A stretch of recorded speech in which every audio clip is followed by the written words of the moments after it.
Blog Talk Radio. Live from Fort Bragg's backyard, this is the show that put the 110 Nation on the map. There is only one nation, the 110 Nation, and you're listening to the 110 Nation Sports Show, covering each and every sport across the board. There is no sport too large or too little. It's time to talk the talk. Here we go. Here's the man, the founder, and your host, Mr. CJ Sports.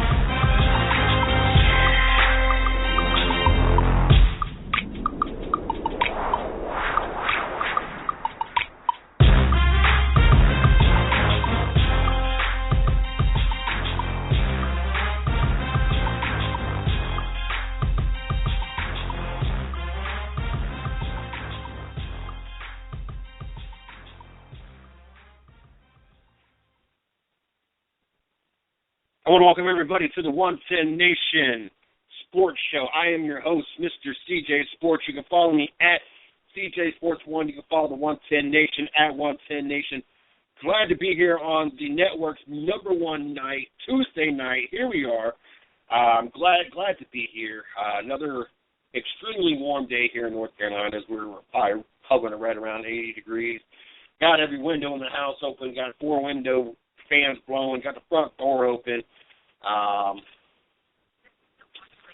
don't think that I will ever get used to it being 80 degrees in December in any state ever. So definitely still getting used to that. But got a great show for you guys planned for tonight. Got a few topics that I want to jump into tonight. We're going to talk about Peyton Manning, HGH, Chip Kelly being fired as head coach of the Philadelphia Eagles. Got the best of 2015, as we got a couple great interviews lined up that we want to replay for tonight. One being Max Pappas, as he made a return to the 110 Nation in 2015. I think it was 2014 the first time he came on the show. Also, we got Amy Ruman of Trans Am Series. We had her earlier in the year. So those are going to be our best of 2015. Anybody that's missed any shows over the last week and a half, we are playing a lot of the interviews we had in 2015 on the 110 Nation Sports Radio Network. The best of 2015, just like your local talk shows and syndicated shows out there. They usually take the last week or two of the year off and they play the best of. That's kind of what we did. But the only variation is we're still having a show as well. So about half the shows, a little less than half the shows can be consumed with the best of 2015 with Matt Pappas and Amy Ruman. I got some topics I want to talk about, and we also got our NHL expert Izzo joining us at 10:30 as always to talk some NHL. So looking forward to talking to him and having him on the show tonight. Don't forget, you can follow me at CJ Sports1. You can follow the 110 Nation at 110 Nation.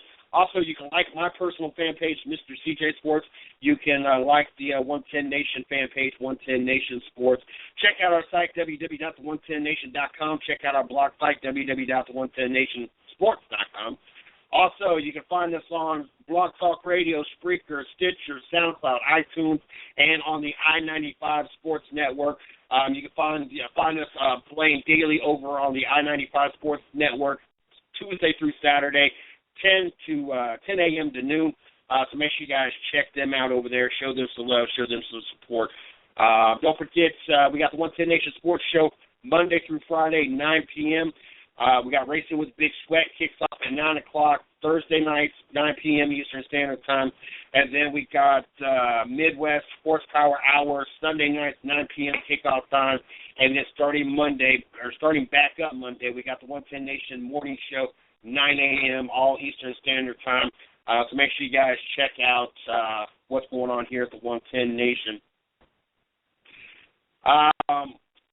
The journalist responsible for the Al Jazeera American documentary that linked Peyton Manning to human growth hormone, Deborah Davies, I am not going to go deep into this topic, and for a couple different reasons. One, I don't frankly care if he took HGH. I really don't. I honestly don't think anybody out there really cares. And so to me, it's not that big of a topic. Most people, if they have an opinion on it, is more the fact that they didn't know that until, I want to say, 2013, I want to say it was 2013, that until then, HGH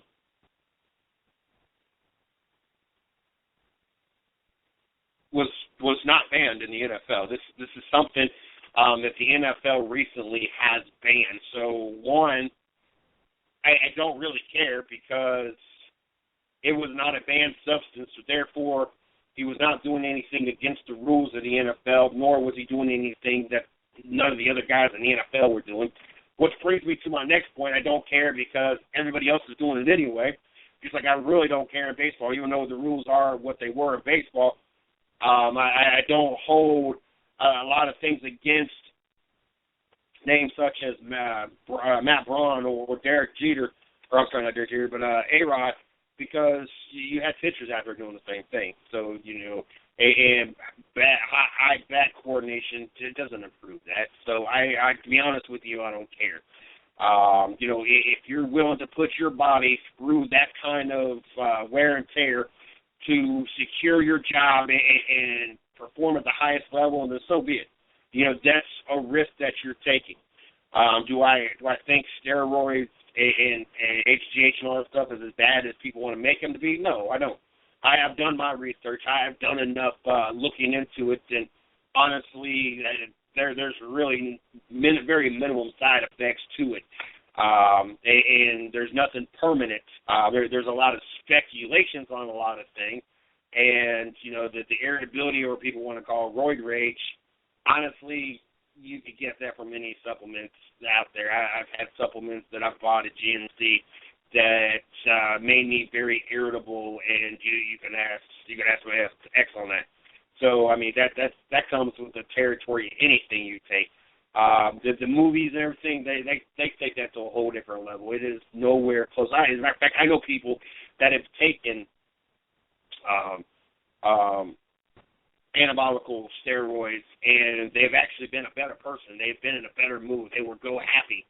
And, I've seen this firsthand. So, it's kind of the nature of the body and what your body can handle. And, anybody that has really any bad side, any kind of side effects, usually those that abuse it.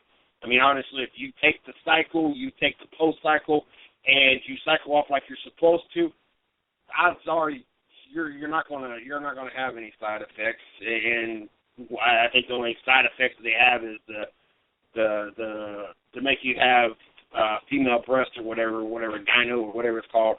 And that's really, I think, the only really side effect. If you got anything else that people want to throw out there, all that goes away as soon as you stop taking it. But if you take it, and like I said, I know people personally, and they cycled like they were supposed to, did what they're supposed to, and there was no side effects, and they actually were very pleasant. So, one, he took a substance that wasn't banned in the sport, so I don't really care that he took it.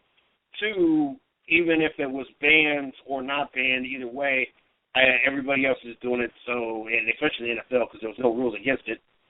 But three, I look at this as more of a thing that people are trying to use to kind of tear down his legacy. I mean, honestly, who really cares? Like, it's not his arm that impressed most people. It was the fact that he could go to the line and he could dissect a defense, call the audible that he felt that was the right audible. 99 out of 100 times he would audible the right way and make the defense look stupid, like he had the blueprint to what the defense was doing. and was very successful. Yes, he scored a lot. Yes, he happened to have Reggie Wayne and a lot of good receivers in Indianapolis and, of course, Denver and everything they've done in Denver. Do I contribute that to HGH? No. I mean, the only thing HGH does is really it just, it helps with recovery. And, yes, it does some other things. As a matter of fact, I have taken a form of HGH, over-the-counter stuff that I got at an all-natural place in Fayetteville. Nothing to the extreme as such as these players are, but, I could definitely tell a difference. It helps with your weight. It helps with your sleep. It helps with your mind. It has a lot of positive things. It helps take away some of the pain, recovery. There's a lot of things that it does do. And like I said, I was taking a simple $40 bottle that lasted a month, or $30 bottle, whatever it was, that lasted a month. And you could buy it, like I said, at the local herb and whatever store in Fayetteville. So, I mean, it wasn't like, it was something that, was illegal and I had to go to the black market to get it or whatever. But it wasn't like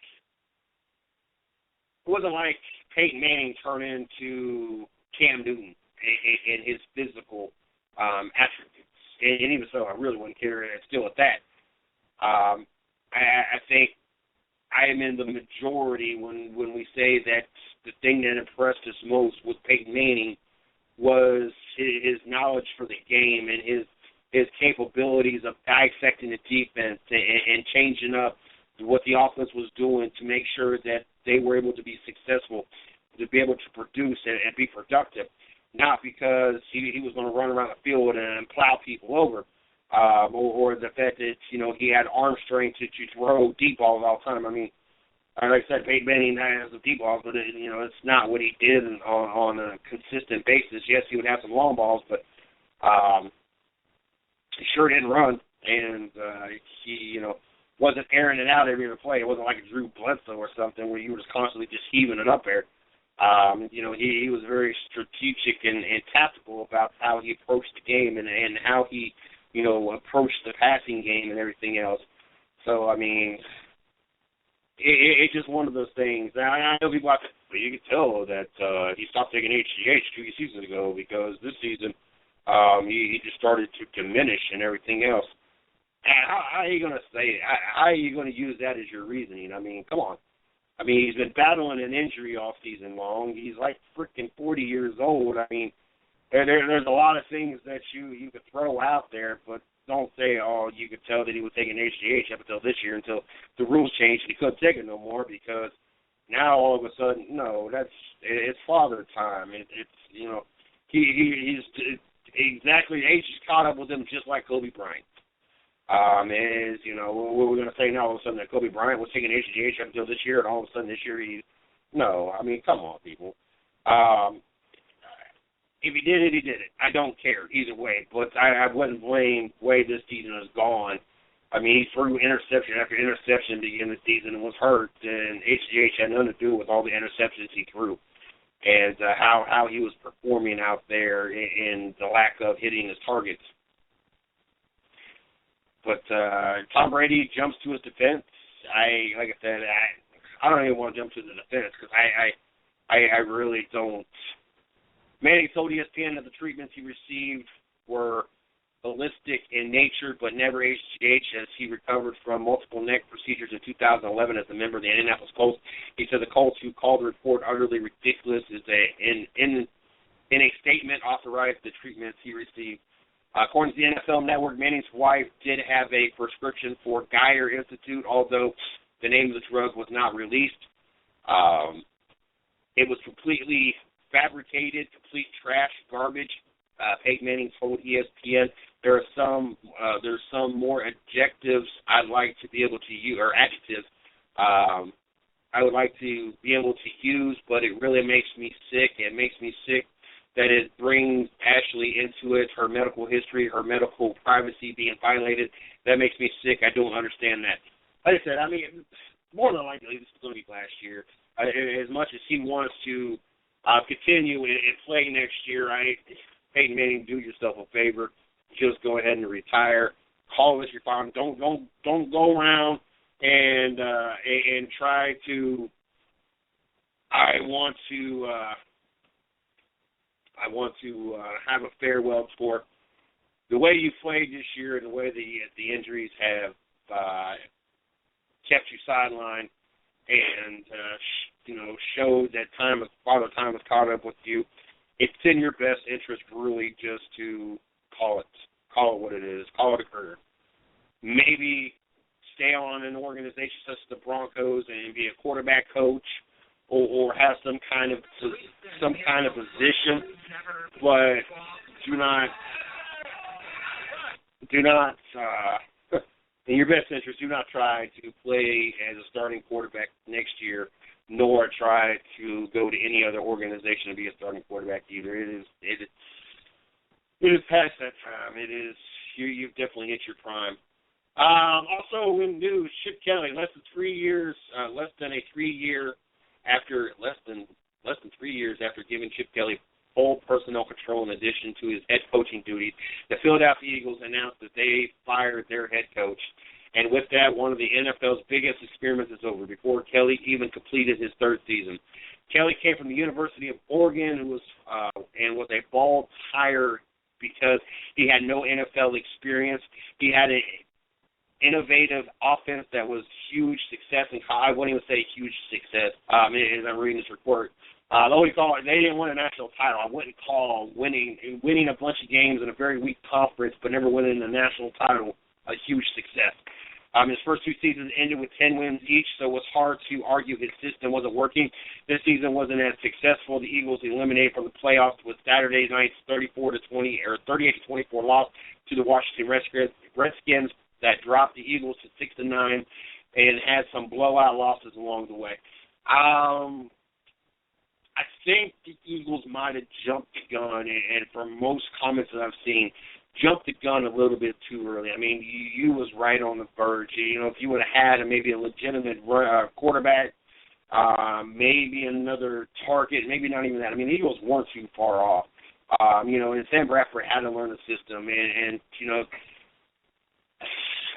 that Eagles team could have been scary. Give it another year or so. Who knows? And now we will never know. And Chip Kelly, I'm not sure what the plans are on whether he if he plans on going back to the college levels or if he's staying in the NFL. That should definitely keep things interesting over there, or interesting for him. But his stint in Philadelphia has abruptly come to an end. So I guess he knows where he stands. And the tradition of the best of 2015 for this year, we had two guests that we had on earlier this year. That one was a returning guest and former NASCAR driver Max Pappas. We had a great time having him on the first time, brought him back for a second time. We also had Reese Noble in the studio with me. He was kind of seeing if he was going to work out for the 110 Nation, and after a couple weeks, we kind of just parted our ways. But had a great time with Max and having him back in the studio. And then we went in a different direction. We had Trans Am Series driver Amy Ruman join us another night about a week later. And so to keep keeping the spirit of wrapping up 2015, those were the two interviews that I picked for the best of 2015. So what we're going to do is we're going to start off with the Max Pappas interview. I'm going to give you guys an opportunity to check out for those that missed the Max Pappas return to the show, or maybe you forgot to and want to sit down and listen to it again, or maybe you happen not to be listening to the show that night. Who knows? But definitely check that out, and I'll come back on here for a second, and we'll jump into the Amy Ruman interview. That way we are ready to go when Izzo joins us here at 10:30. So you guys kick back and enjoy. Section once I told him he was going to be on the air, he was quick to raise his hand and want to join the show, so I had him on the show. We've had Max on the show before. We had a blast. I love having him on the show.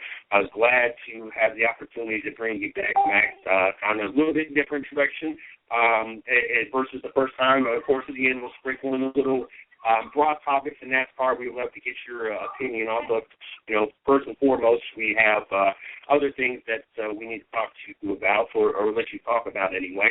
But before we jump into that, as we always do, in case we don't get an opportunity at the end, I want to give you an opportunity to plug social media, how they can follow you, the website with the product, obviously, we're going to be talking about, or anything else you want to throw out there real quick before we jump into this. Just go ahead. I'm ready, here, talking about, listening and talking. So go ahead. Shoot it. You got a wonderful product that you came out with to help provide, these, race car drivers with another option or even a better option. Tell the listeners what Max Pappas has got going on, and what the... So you want to what you want to know is about MPI, our steering wheel company. Yeah, your steering wheel. All right, yeah, that's good. So first of all, let me say hi to the listener. Great to be here. Whatever you are around the United States, great. It's pretty simple. We are with MPI. MPI is a good company. We run it with my wife and a couple of other people. All the products are made in Italy, and we are the NASCAR market leader. We every time.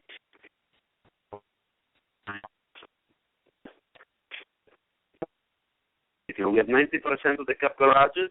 We're very proud of that, and the reason why we have 90% of the Cup garage is because we work really hard on improving safety and creating a safer product, a product that protected the hands and the upper body of Kyle Busch when he crashed this year in Daytona, and it protected Austin Dillon in his really, really big wreck in Daytona. So really proud that I've been able to provide my friends in the sport with a good, safe product. They love it, and recently just came back from Knoxville Nationals, where we won the Knoxville, National with Donnie Schatz and finished second with Kerry Madsen. Really proud of there as well. So, glad about my business side, and I'm going to be actually heading to Road America tomorrow, coaching Kenny Habul, for the nationwide race, because, unfortunately, there is no, good ride that I can take both in nationwide or trucks. So, I'd rather, work with Joe Gibbs Racing and help them to get their top-notch guys, to perform in the best way that they can. So, as I say to you, excited, about this opportunity, and excited as well about MPI. If you guys want to know a little bit more, go both on Instagram, MPI innovations, or on Twitter, that is MPI dot or underscore innovations, something like that. And just check out our product and leave us your comments.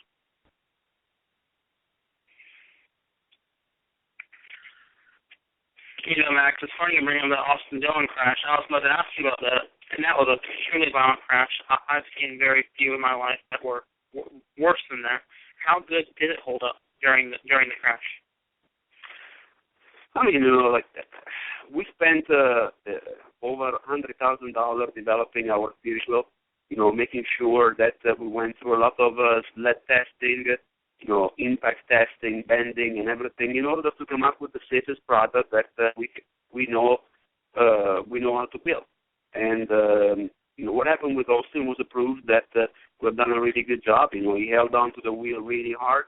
The wheel took all the impact, dissipated the impact, and was one of the many parts that helped him to be able to escape out of that accident with a minor injury. And I'm really proud of it. I think that nowadays NASCAR have done a tremendous job on taking care of the safety of the driver. You can see that. An accident like the one that Austin went through, 7 years ago, 10 years ago would have been fatal. And not just for Austin, even for the people and for the spectators. So you gotta take your hat off to what NASCAR has been doing on implementing all the safety rules, making sure that we have a great show, but at the same time it's a safe show. And you can see that, because from having fun to a tragedy is a 5-second difference. So we all want to see a great show, and racing accidents are part of what's happening in racing every day, and you got to prevent them in the best way they can. You got to make sure that all the safety is taken care, and obviously racing is not golf. It's dangerous. It should stay dangerous. But you need to make sure that you have done your homework and you prevented. You took care of. You're using everything is available to you to be sure you have the safest product out there. So that's what we do with MPI. It's funny you say do your homework, because I was doing my homework earlier, and I noticed the prices on your steering wheels for the recreational short track Friday night racer. It's a pretty good price for what you're getting. How can you keep it so affordable and still as safe as it is? Thank you for asking that. Like what we did. I come from a 1,000 people village in the north side of Italy, and I didn't really have a lot of money when I started. Not that I have much now, but a little more. It's what we did. It has been pretty simple. As I said to you, we spent quite a substantial amount of money in developing the safety aspect of the wheel, for stock car racing at the top level. So what we did, we just lowered down the labor into the steering wheel, but we kept the same technique of building it, the same materials, and the same construction. Just lowering down the labor and making sure that for the Saturday night guys, we have a safe wheel that starts at $135 for the Legends guys, at $195. For everyone who likes to go and have fun with their late model cars, all the way up to $500. That is the wheel that Jimmy Johnson uses, or Kevin Harvick uses. So my goal is, my company started, mainly, to improve safety in the business and in our sport, and slowly I feel that applying good values and applying, the right method of selling the proper product to the proper racing, it's working fine, and we're proud of it. But again, number one thing for me is the pride that I have in making sure that no matter if you're a 12-year-old kid that go and have fun in his bando, or you are a guy that makes millions of dollars like Kevin Harvick, we take care of these guys in the same way, because a racer is a racer. Doesn't matter how much money he makes or how much TV time he gets. Yeah, that's a great point. I know that a lot of athletes are kind of nature their own habit. In other words, they have their traditions, they have their ways where they don't like to change. And so where I'm getting at is, how hard is it to talk a racer into switching steering wheels versus a steering wheel that either they've used their whole career, or they've just been used to using this for so long, to kind of convince them, this steering wheel is better or different, or, any other kind of way you want to describe it. I know that, drivers are superstitious, and they got their own pre-race and pre-game rituals that they do, and you hear about different things that different athletes do. So I'm sure that it wasn't maybe the easiest thing to get a driver to switch from something they've been used to for so long. When you deal with people at top level, like in Cup, Nationwide, Truck Series, it's not very difficult, because people, they were willing to get to the lightest product, the safest product, and once you explain how it absorbs impact and you show the numbers, it's pretty easy. Obviously, when you start working with lower level, Saturday night, Friday night, people, it's a bit more complicated. But my job, what I do, I'm not a good sales guy. What I just do, I just, educate people. I tell them, I talk to them about, the quality of our product, of what we do for them, and we had good success with that. People are intelligent. Obviously, I noticed a lot more conscientious about, safety conscientious in the dirt side more than on the asphalt side, and I'm not really sure why that. I guess maybe because dirt is more violent or stuff like that. But definitely, we have our success in asphalt racing on Friday nights, Friday night, Saturday night shows as well. And the main thing is that, you can't tell a story to a racer. You got to tell him the truth. Like just explain the product. I tell them the benefit of it, and I tell them, that we have a test program. If you give it a go, if you want to try, give a call to MPI in Morrisville. We can send you out a steering wheel, see if you like it, and you can run it for a weekend and take it back, send it back the week after, and you can touch and feel it with your own hands. If it's something that is worth, I always tell this, it's a pretty simple thing. 10 years ago, you didn't know that the ANS device existed, so you didn't use a head and neck restraint. Now, if you sit in the car and you don't use a head and neck restraint, I think that you don't deserve to be in a car, in a race car, and you just don't deserve it, because that means you have no respect for your life. And step by step is going to be similar, on the steering wheel side. Like people who never really understood the need, but the people never really explained to anyone that a steering wheel is as much of a safety device as your seatbelt or your seat. But when they show, what the wheel does and stuff like that, people really love it. And when they have a chance, they upgrade. And I said, you sell, the product based on fact, and that's what we do. Like we just let people know that we exist. We let people know about what we do, and we see that people are intelligent. They listen, and no matter if you race, on Saturday night at Hickory or you race Sunday at Talladega in the Cup car, safety is the same. You don't. I always tell people, you don't have a beginner head or a cup head. You don't have a beginner wrist or Jimmy Johnson wrist. They're all the same. God made you all the same. So there shouldn't be like a beginner wheel or an upgrade wheel. They should all be built the same. Obviously, they should be built at different price because some people need every ounce out of it, like we do in Cup, or you can build a product that takes a little bit less time to build, but with the same safety, and it's more affordable. So that's what we do. Now, the last time we had you on the show, it was a little bit before, or it was sometime before the chase. And there's a couple of questions I want to ask about NASCAR real quick, and then talk a little bit about North America and get you out of here. We kind of had to kind of project or kind of think about how we thought the chase was going to play out, and then we did see the chase actually play out at the end of last year. Did you end up liking the end product when it was all said and done, and do you wish that this new chase format was something that was kind of in play when you was running in NASCAR? I mean, when I run in NASCAR, I run a very competitive car on a racing cup. So no matter what the chase would have been, we would have never made it. So, we would have not made a difference.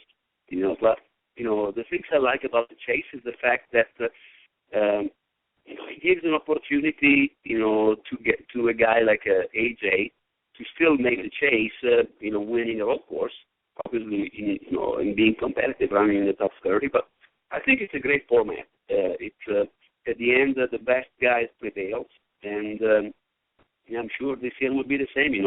Will be the same. Guys. Jimmy Johnson. Kyle Busch, Kevin Harvick. One of the Penske guys, and I think one of the two kids guys for sure. So it's at the end, you can run a season of 40 races or a season of 2 races, but the top, racer and teams will always prevail. All these things about money buys results, it's all BS. Best guys deserve their position, and you got to work hard to be in that position. So, the rest is all talks for, Starbucks. Yeah, that is very true. I mean, if AJ Allmendinger can get a win, he could win a championship for all it's worth. When he get into chase, anything can happen. Yeah, I don't think he can win the championship, but because, you got to run strong in the oval all the time, but at least you can give a chance to your sponsor to be in the chase, be in the top 12, 16. So it's a big accomplishment, So just making that cut, I think it's a honor, no matter what. Being able to say, I made the chase is a huge deal. It's certainly a great for a resume. Speaking of resumes, I know you're an RCR test driver, and you're close to Ty Dillon and Austin Dillon. You're the business advisor, as I found out, actually.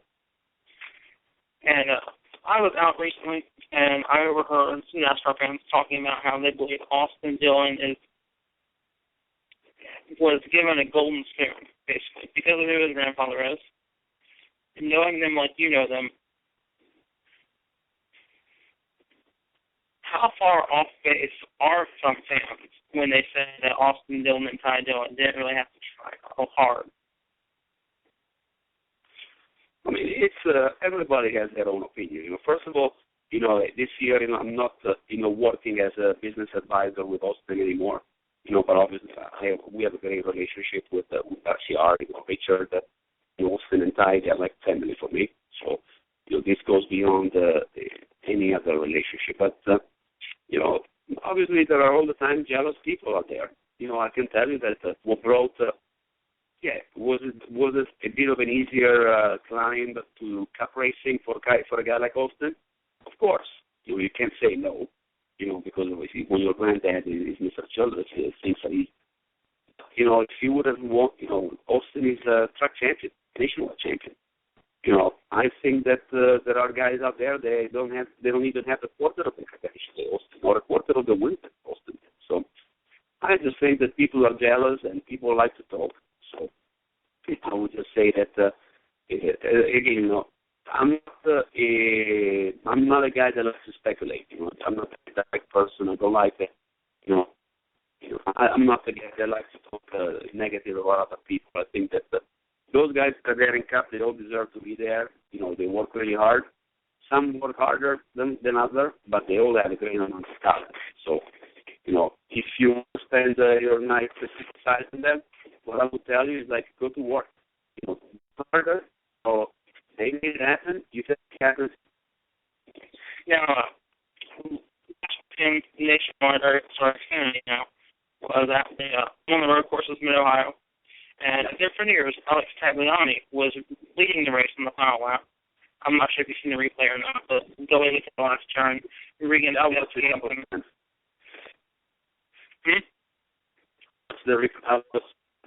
Okay, he did. Now, a lot of fans thought that was a dirty move. What do you think of moves like that? He didn't send him out. He didn't wreck him. Tagliani still finished second. But what do you think of that kind of move on a road course?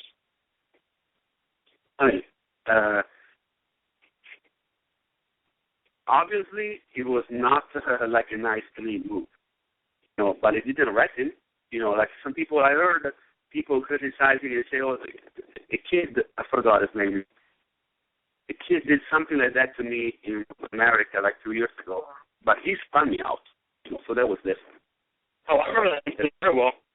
Yeah, and I was really, really upset about it because, I'm not fine, if you would be punt me around, something like that. The thing is that obviously you could see the lack of experience of Alex Tagliani in NASCAR because you know that it's coming. You know that it's the last corner, the guy's going to try something, and if you see him coming, I remember really well trying to move Kevin Harvick at the hairpin in Montreal and running in the back of him as hard as I could, but I couldn't move him an inch because he was holding his brake. And if he would have held his brake a little harder, Reagan Smith would have been able to do nothing. So It's just, do you want to win a race like that? I guess that, when you're kind of desperate and you're out of a job like Reagan is for next year, you do whatever you can to win a race. If you know that you can try to do it again in the future, it's a different deal. So, do I feel for Tagliani? Kind of, he's a good racer, he's going to have other opportunities, but, that's what NASCAR is all about. Sometimes you meet a tough guy that want to win and move you around. And gotta take it and learn it from there. If you don't like it, don't come and play. Pretty simple. It's pretty simple. I didn't use that kind of way of racing to win my first soccer race, and I didn't win it. I tried to pass Boris nice and clean in Montreal. Got me back on the front stretch. I could have doored him, but it was Boris. I didn't do that. Maybe if it would have been someone else, maybe I would have. So it's difficult to say. You got to be in those circumstances. You cannot criticize. Reagan Smith had a championship to fight for. Those points are vital. And you have a team. You have a team to respond to. So if you go out there on the last lap, last three corner, everything is up to grasp. So it's you don't want to criticize. At the end, there is one winner and won the race, and maybe Tagliani, if he's going to get another opportunity, he's going to hold the brake a little harder. When you see the guy coming on his bumper, and things going to happen. So it's there's not a winner, there is not a loser in the situation. It's all how you want to look at it. Yeah, he's still doing a great race and a great equipment. That 22 car is something else in Xfinity this year. But I can tell you this: if I would be tested next week when I run Road America, I would have the guy upside down in turn one. That's what I would do. That's what I would do. That would be my. Wouldn't tell him word. I would just go and say, "That's what you did. Too bad." That's how that's what that's the means right to someone. And that's what I would do. I wouldn't even say a word. I wouldn't even go back and but that's how I'm a tough guy. So I don't like to talk. I just let the I let the fact talk. So it's at the end, what happened. Finish second. The guy won. If that's what you want to race, no problem. I can wreck you any day.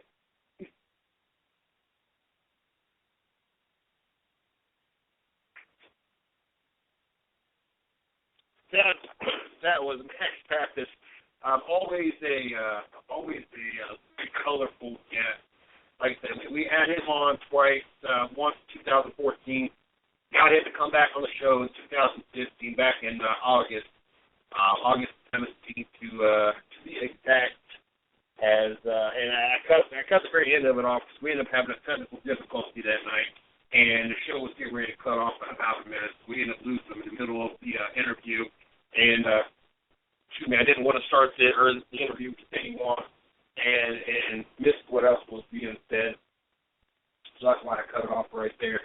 But it was always fun listening to Max Pappas, especially talking about that. If that was him, then next week he would put that driver up on his roof.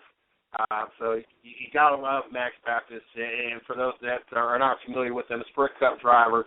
And I remember, I remember being in Atlanta in 2014, and it was the second race I got to do as actually third race that I got to do with media, and I had done the Sprint Cup Series, the Xfinity Series at Bristol, then I had done the Sprint Cup Series, and we was getting ready to gear up for the Xfinity Series at Atlanta, and we're in the media center,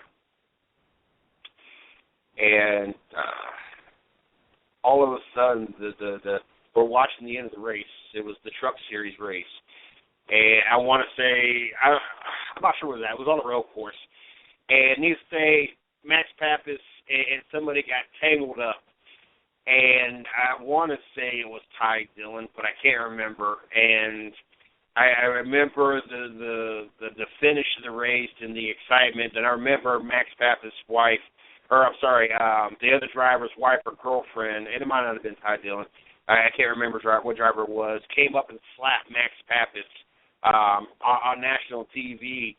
And the media center erupted, and they were like, oh, my God, and we were just all going nuts.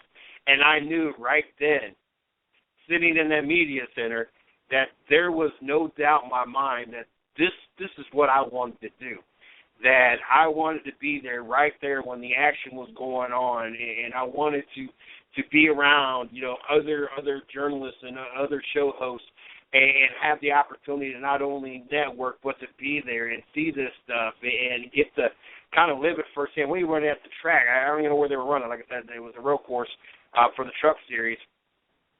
I want to say Chase Elliott went on to win that race, as I think it was actually Chase Elliott and Ty that got rubbing as well, not counting the Max Pappas incident, if I remember correctly now. But, yeah, I can remember sitting in that media center and watching that and watching everybody go crazy in the media center and just seeing the reaction of everybody and watching the replay. And everybody, just the excitement and everybody going to doing what they're doing, social media, articles, everything else. And I was like, you know what? Yes, I'm already sold because I'm getting to do these live events, but there is no doubt in my mind this is what I want to do. This is crazy right here. And so I knew at that point that even though it wasn't necessarily because of Max Pappas, but because he was involved with it, and I got him, and then the perk got him on the show twice. But, I think I told him in the first interview, you were the reason. You were, that was when I knew that this was definitely what I was going to do with the rest of my life. And definitely a turning moment for me in the company.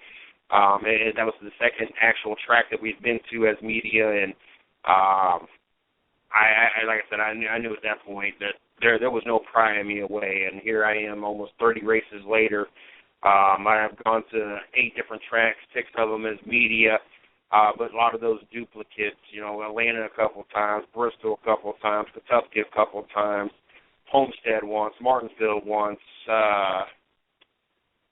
Charlotte a handful of times. It seems like I'm missing one other track that I've been to as media. Then I've gone to Rockingham and Daytona as a spectator. What I say, I said Bristol, Atlanta, Kentucky, Martinsville, Atlanta, and Homestead. Those are the 6 that I went to. Hoping next year that we'll be able to pry into a couple more tracks. Is definitely something that we're going to be looking forward to. Maybe be jointly with Mid-Ohio, so I could visit home, whatever the case may be. But yeah, there was no doubt. But yeah, got to jump into this other interview. Amy Ruman, Trans Am Series, continuing our best of 2015. For those that are just joining in, we wrapped up the final 2 weeks. This being the second week. We're wrapping up the 2015 with some of the better moments and better interviews that we have had in 2015. If you missed the shows early in the year, if you go back over since last Tuesday through this week, you can catch a lot of interviews that we've had here on the 110 Nation Sports Show and the 110 Nation Sports Radio Network. I did play the Robbie Allison, the grandson of Bobby Allison interview that we had over on Racing with Big Sweat. But we're wrapping up the 2015 season. We're doing some live and we're doing some best stuff. We wanted to walk down memory lane as we wrap up 2015 and get ready for 2016 with everything going in full effect here with the new show that started last Sunday, Midwest Horsepower Hour, bringing on a new rider and now being on the new on a new network, on the I-95 Sports Network. Just a lot of things to wrap up 2015, and we figured there was no better way of wrapping it all up and then bringing some of the better moments that we've had throughout the year. So without any further delay, let's jump into the second interview of the best of 2015. That way, when we get on the other end of this, shortly after this one ends, we will have Izzo, our NHL expert, joining us to wrap up the show and talk some NHL. So sit back. Once again, I gave you guys an opportunity to use the bathroom. I gave you an opportunity to crack a cold one, pop some popcorn, whatever the case may be. Another great interview, another great driver that we got the experience of meeting. Guys, sit back and enjoy. Good. How are you? I'm doing great. Good. A little saddened to hear the news about Justin Wilson. I just want to give our condolences to his family and friends and the whole racing community is impacted, especially when we lose a driver like that in any series. I definitely agree. Before we jump into everything real quick, and I wasn't planning on going in that direction, but we'll kind of lead into that here in a second. But I want to give you an opportunity to plug in, social media, your guys' team sites, sponsors, anything you want to plug real quick. That way the fans can get to follow you and keep up with you as your season and career continues. Sure. You can follow us at rumanracing.com. That's RUMAN racing.com. And we have a Facebook page, Ruman Racing, and Twitter. And then I also have the Amy Ruman official fan page as well on Facebook. And then McNichols Company is our main sponsor. They're McNicholsCompany.com. You can get all your whole needs there. And follow us at GoTransAm.com. You'll find out everything about the series that you need to know at GoTransAm.com. And same on Twitter and Facebook. They're the same handle. Before I jump into what I was going to ask, since this has kind of been brought up, in your years of racing, one, the sporting world in general, how much has it improved overall safety-wise? And then more importantly, in your series, how safe do you feel in your cars that you drive currently? I think, obviously, things have come leaps and bounds throughout all the years. As far as the technology goes, the safety is always getting improvement, but along with that, everything's getting faster and faster. Everybody wants to go faster and faster. So, there's a fine line. Certainly, it's a little different with an open cockpit car, like you saw with Justin. I'm surrounded by, our roll cage and roof and everything else. We have a little bit more body work going on. We're not quite as light as they are. So I definitely feel safe. I think our cars are one of the safest around. They're built very sturdy, and I think, you don't always think about that as a driver when you get in put your helmet on. You can't be thinking about what could happen. You go out and drive. So I think across the board in our sport that everybody's trying to make it safe. But unfortunately, it is racing and things do happen. Okay. Unfortunately, and it's also unfortunate that we don't have this crystal ball.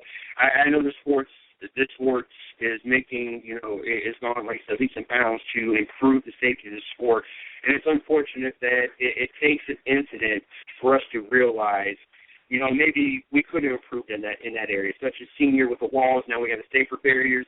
How push at Daytona this year with that severe wreck and realizing that they needed to change, and have more pavement to help slow down the cars, just different things.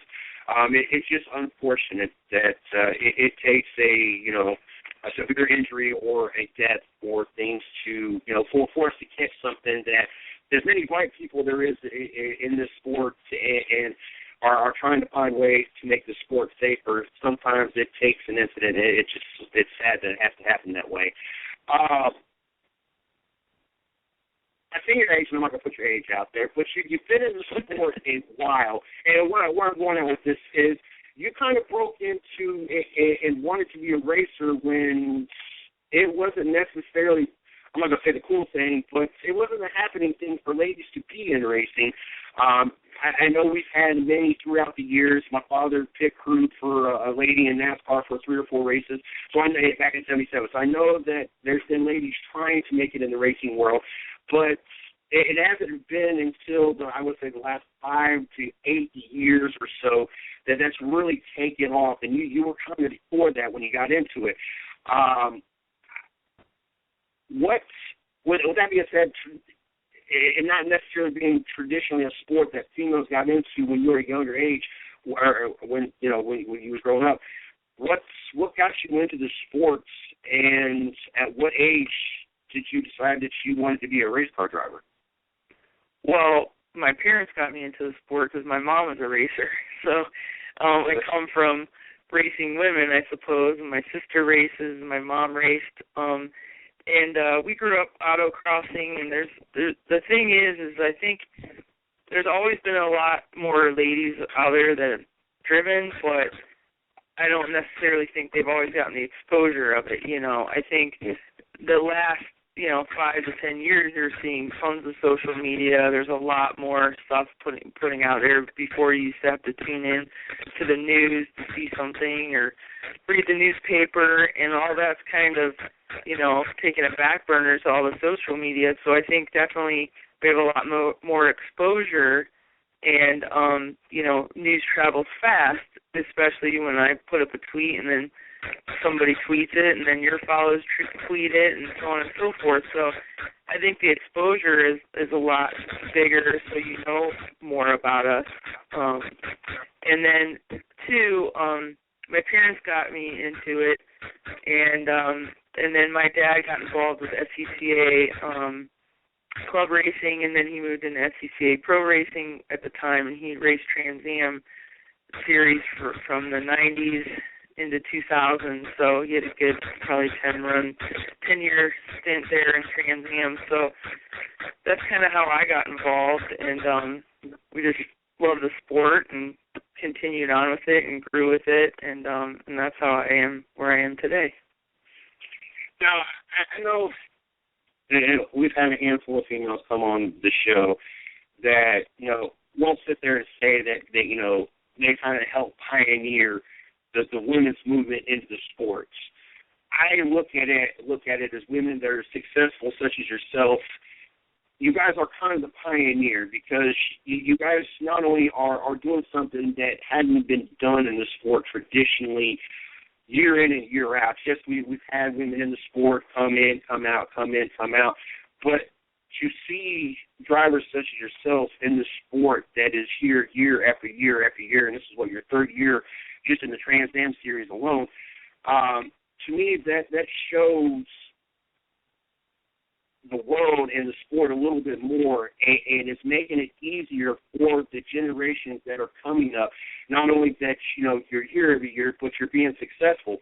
And this season is a prime example, winning, 5 straight races, and obviously the 6th race didn't turn out the way you wanted to turn out, and we'll talk a little bit about that.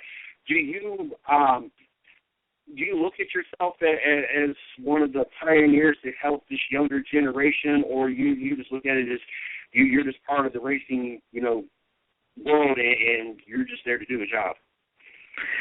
I'm kind of the latter of the two. I don't think about it as much as seems like a lot of people in the news do, and probably other guys too sometimes.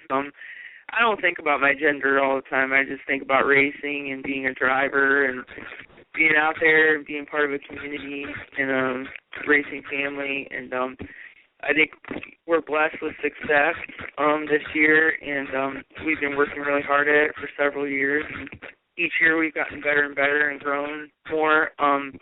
But I think, there's been a lot of other people that have paved the way for me along the way. And I just, like I said earlier, I think with the way we get exposure now, my success is being more exposed than maybe prior women before me.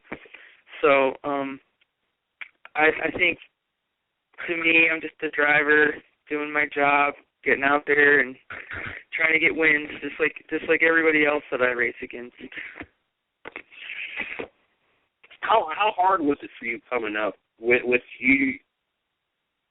How hard was it for you to be accepted into the sport as you were coming through, the sports before it was really, exposed with all the females, and finding sponsors and finding rights? How difficult did you find that to be or did you just happen to land, you happened to be at the right place at the right time, and it wasn't that bad for you? I think it's always difficult for any driver to find sponsorship and things that keep you moving throughout the sport. I gained acceptance. We had tough times sometimes, but I think we've proved ourselves on the track and off the track. People that know me, know my character, and kind of who we are. We're a family-based team, and I think I've gained respect, and I think you have to earn respect in anything you do. You can't just waltz in and think you're great and you're going to clean everybody's clock and whatever. You have to, you have to earn your right. You kind of got to go in the pecking order and figure things out and earn your keep, if you will. So I think that's basically what I've done. I think some people respect me, and probably people don't like me either. I don't know, but I don't really care. So I just do what I do, and you can like me or not. I just try to, I know who I am as a person and what we're about, and so I just think that, hopefully people accept me, and I think most people do now. Now, you started off the season really, really strong, and what's it like to have the season that you've had so far this year? And what was, I believe in Mid-Ohio was the incident that happened. What was that about? Was that one of those drivers that just didn't have the respect for you? I don't know what that Mid-Ohio incident was about, to be honest with you. I don't really have a whole lot of comment. It was a lot of unsportsmanship going on, and you'll see it on Saturday on CBS Sports Network. The race will air at 12 p.m. Eastern Time on CBS Sportsnet. So if you tune into that, you'll see probably kind of what happened. But I think we've had a great run this year, a lot of wins, and we ended on with a win at Daytona last year at the season finale. So that was really awesome to win at Daytona. And then we just carried this winning momentum into this year so far. My dad has a really good setup on the car this year. He's my engineer and my data guy, and all my crew, Brian and Mike and Dave and Eric. I can't do it without any of those guys, and they've worked tirelessly for me all the time, especially this past week, patching the car back together because we had quite a bit of damage. But unfortunately, actually our winning streak sort of halted there for a minute at Lime Rock. We had an incident at the beginning of the race, but we came back and got a podium out of it, a podium third. And then we came back and won a couple more at New Jersey and Brainerd. So that got us back in the action. We're still leading the points the points race right now for the championship. And unfortunately, Mid-Ohio set us back a little bit, and Paul Fix gained some ground on us. But that race is behind us. We move forward, and we go to Road America this weekend, and my focus hasn't changed. So, we're about winning the championship this year, and you got to take one race at a time, and you're not, you just can't take anything for granted. Even though we've had this great season so far, we still have to finish out strong. Now, you were the first woman to win a professional race at Daytona International Speedway, correct? Yes, a solo race. I believe there was a team that may have had a woman on it, like a enduro race, and also possibly a motorcycle race. But as far as automobile race solo event, yes, I think that's what I've been told. Now, I didn't come back and kill them all the history records, but so it was printed in Daytona newspaper, so I'm going to go with that. Okay. With all the other big names out there, and of course, it seems like every time you turn the TV on, lately it's been more for her yoga than anything else, but you got Danica, you got Johanna Long, Joe just different drivers out there, female drivers. One, how big was that to you with all those names out there? your name's the one. You're the one that stands there with that actual stat that you're the first female solo driver to win at Daytona. And would a championship mean more to you than that, or is that something that that's something that you're the only person that's going to be able to do? There's going to be other champions, and that's the ultimate goal. But at the same time, you are the first solo female and will only be the only first solo female. So if you finish the season out being the champion, what would hold more weight to you? Oh, that's a tough question. I've had a couple firsts. I was the first female to ever win a Trans Am Series race, and at the time that was 45 years of history, and you had really great drivers, that had tried on their way. So Daytona was huge. I mean, to win there, it's such a popular track and, so iconic. But the championship, I've been wanting it to, the past 5 years, and we fell short a couple of years by a couple points here and there, and it's so frustrating. It would be really cool to be a Trans Am champion. I mean, I don't know. I'll take them all. How's that sound? Sounds like a good answer. Sounds like a plan.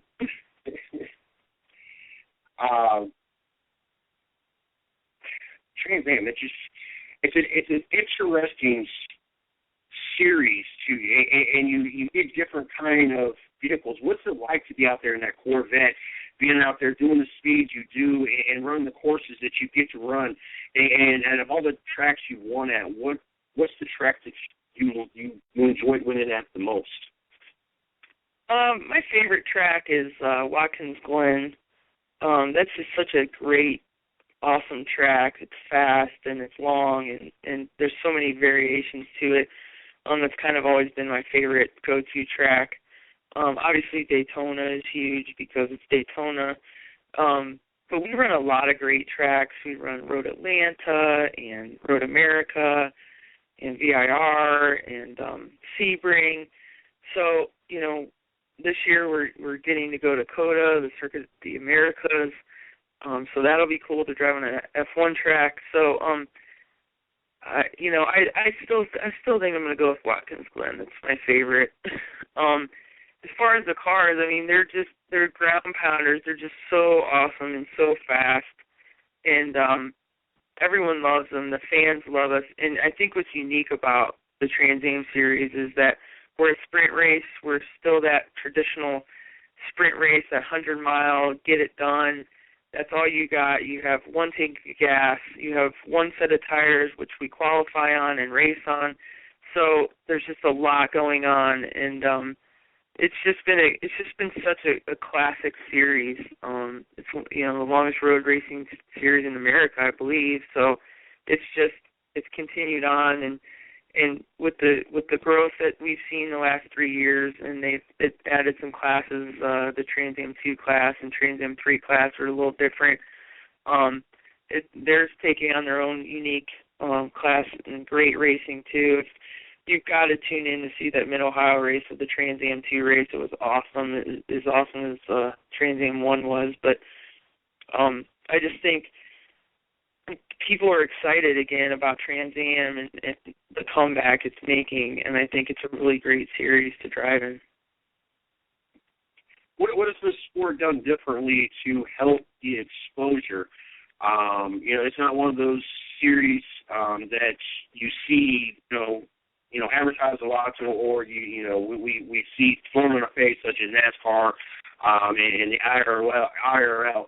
What is the sport doing to help itself in exposure, and what else could they do to help make this sport be a more popular sport? I think the series used to be huge, especially when Speed Network was on, and Speed Vision at the time.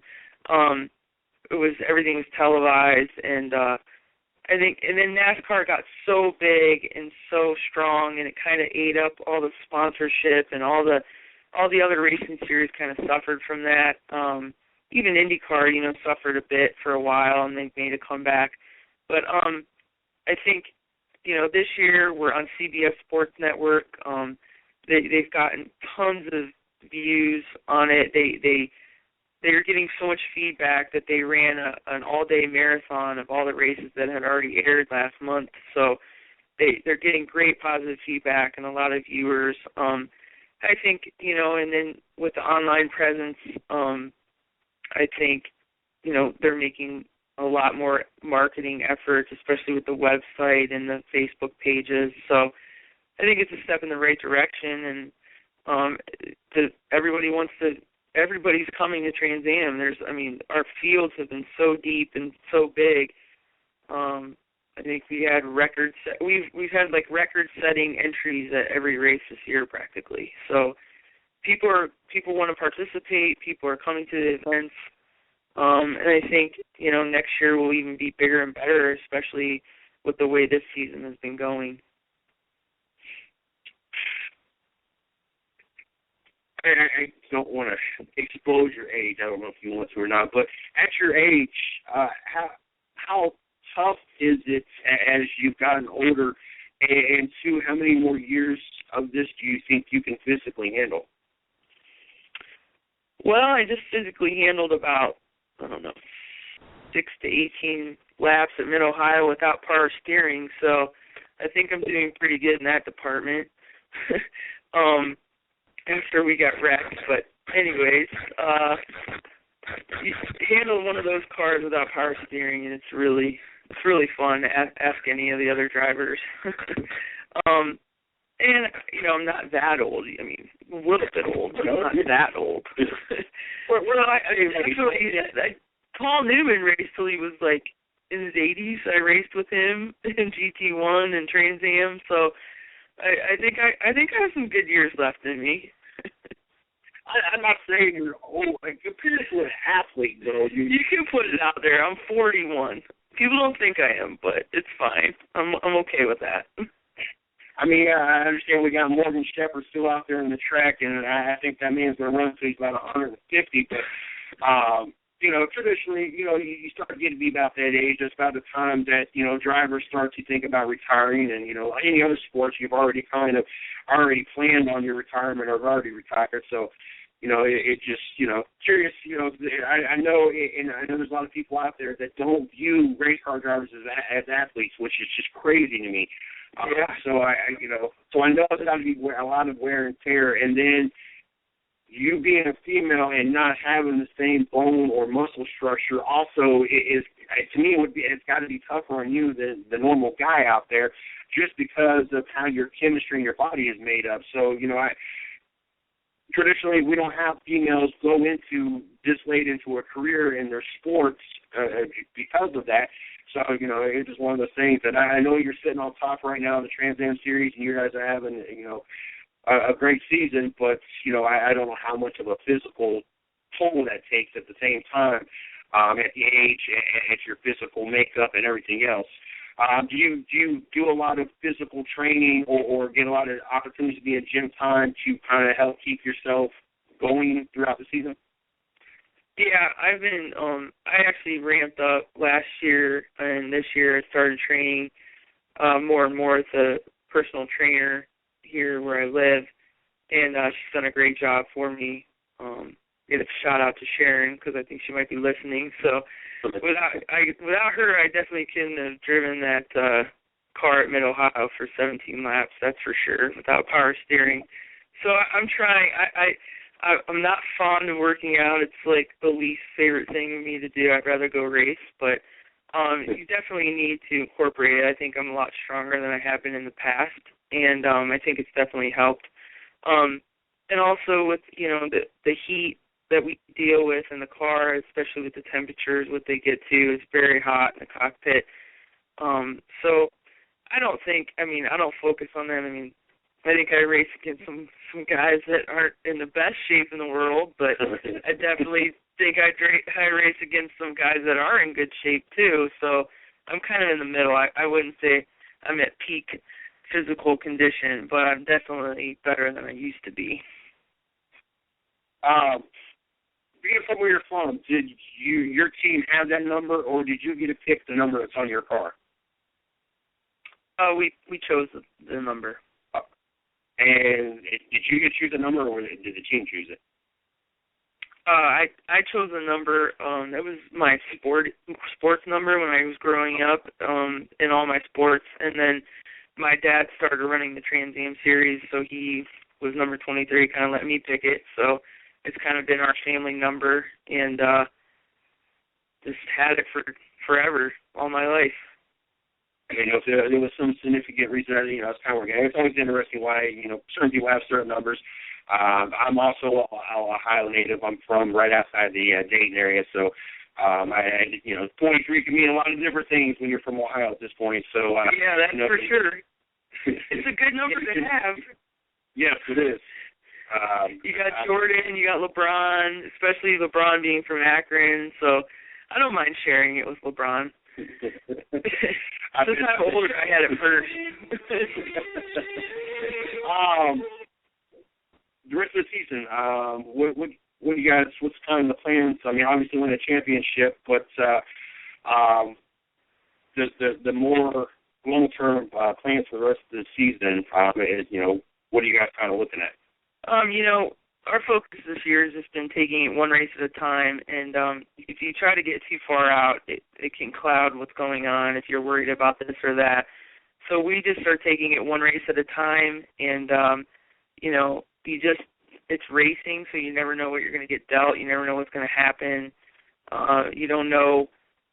You just don't know if, you know, you're going to have a mechanical. You don't know if you're going to get taken out. You don't know if you're going to get caught up in somebody else's problems. So we kind of just, you know, try to get out front and stay out front. That's been kind of my motto this whole year. And, you know, I think if we get out front quickly, we can stay out there. And hopefully, you know, that's kind of each race from here on out might go that way for us. I'm hoping and praying and that we can continue this good run we're having and end with a solid championship.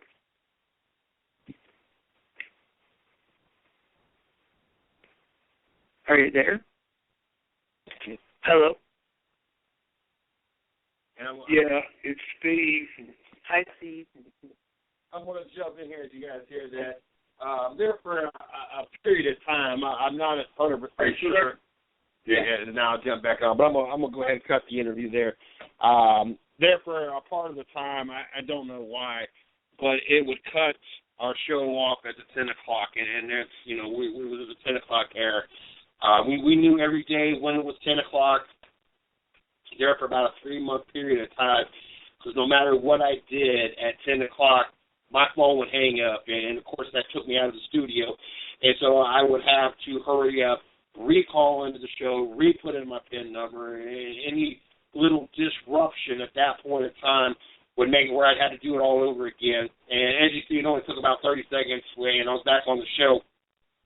But yes, it got to be very aggravating. And it got to the point that we had to have 2 people calling the show, and I'd have Shorty calling the show and have her in the studio. That way, when my phone went down, I could still conduct the show with her phone and then hurry up and call back in with my phone while I was doing so. But, yeah, that's why I got quiet there for a second. And I do apologize. I forgot in the interview that for some reason there was some kind of noise at the very beginning of it and towards the, I would say, 2/3 mark, or it sounded like a typewriter was going on. We're not quite sure what was going on there that made it sound like a typewriter going on. Yeah, we're still yet to understand why. And I can't blame the phone because Shorty had the exact same phone, so it made no sense that my phone would shut off every time after an hour being on the show and Shorty's phone would still be on. There's a lot of times she co-hosts some shows during that point in time, and we're not quite sure. One of the topics I want to jump into, and you know, one I had fun listening to. It's been a while to listen to some of these interviews. And, you know, some interviews I've listened to 2, 3, 4, 5 times, and it's been a while since I've listened to them. Some of them I listen to once. Sometimes I don't even go back and listen to them at all. It all depends on what the schedule's like. Even though I've heard those interviews, it's been 3 or 4 months. You figure those were all back in the beginning, middle to end of August. So all of them are over 4 months old. And so, you know, that's another great thing about doing this Best of 2015. I get to hear some of these interviews that we had on the show that I forgot all about and have not listened to in a long time. So I also get to travel down memory lane. But another topic I want to jump into before we get Izzo on the show, and that's this movement. Well, trying to be a movement. Tamir Rice activists call on LeBron to sit out games and protest. In the wake of grand jury's decision not to indict 2 Cleveland police officers in the shooting and death of a 12-year-old Tamir Rice, a movement has started calling on Cleveland Cavaliers star LeBron James to sit out NBA games to draw attention. The hashtag No Justice, No LeBron has emerged as a response to the grand jury's decision. Tamir Rice was shot dead by Cleveland police November 22nd, 2014, after officers responded to a call of a young man with a weapon. The 12-year-old had a airsoft gun. I'm not going to get into what should be or should not have been done. Kind of, I don't know. I'm not doing the whole politics. One, I was not the police officer there, so I don't know what I would have thought if it looked like a gun. How close did it resemble a gun? Did he, resist? Did he have it in his hand? There's a lot of things that and there's people out there. Well, it don't really matter. Well, in dark, you don't know. And I'm sorry, but we live in the world we live in, and you got 10, 12, 15, 16-year-olds out there murdering people. So that's why I don't want to get into that whole stuff there. I do want to get into the sports side of that. Now, we know LeBron has been active in the past with the no-shoot thing and can't breathe or whatever that was stuff. We know that he's been active in showing his support at different times. With that being said, and the heartfelt speech and the heartfelt article that he gave and had published in Sports Illustrated amongst his return, and what he has done for this city since his return, taking them to the finals, going 6 games with Golden State without the other 2 bigs, and constantly, him convincing the Cleveland Cavaliers to go ahead and spend that money to bring Tristan Thompson back, to bring J.R. Smith to the team, the addition of Edmund Shumpert, all the things that have happened over the last 2 years, and his goal, his mission in life to bring a championship home to the city of Cleveland, regardless if he believes that the cops are in the wrong or not. Do you all honestly think that Cleveland, the LeBron James is going to miss any games and do any kind of protest that could possibly set the Cleveland Cavaliers back? I mean, honestly, who out there honestly thinks, and left it with his own sibling, and this is not to sound mean or say anything about LeBron James. I'm a Cleveland Cavalier fan. I'm from the great state of Ohio. But let's be real about it. How many of these people honestly think, or how many critics or fans or anybody out there listening to the show, or anybody that follows sports, I don't care who you are, how many honestly believe that LeBron James is going to miss any games or any chance or possibly hurt his chances of bringing home a championship for Cleveland based around the fact that some kid got shot? I don't see it happening. I would be beyond shocked. This would probably be the second most shocking thing that he has done. And it's not that he left Cleveland being the number one thing. It's how he did it. It shocks me. It's probably the most shocking thing that he's done, too, and that I've seen him do. And this push on social media and this push to no LeBron, it's not going to happen. Cleveland, LeBron might wear a shirt in support. He might make a statement in support. He might console the family in support. But if you honestly think LeBron James is going to miss any game and have any setbacks and bringing that championship, knowing he's getting older, knowing that he is not able to physically do what he once did, knowing that he is playing less and less time to conserve his body, knowing that this team is only going to be together for so long before the money runs out, that he is only going to be able to play at the level he's playing for so much longer before his body gives out. LeBron James is not going to do anything to lessen the probability of him bringing the championship home to Cleveland. It's not going to happen.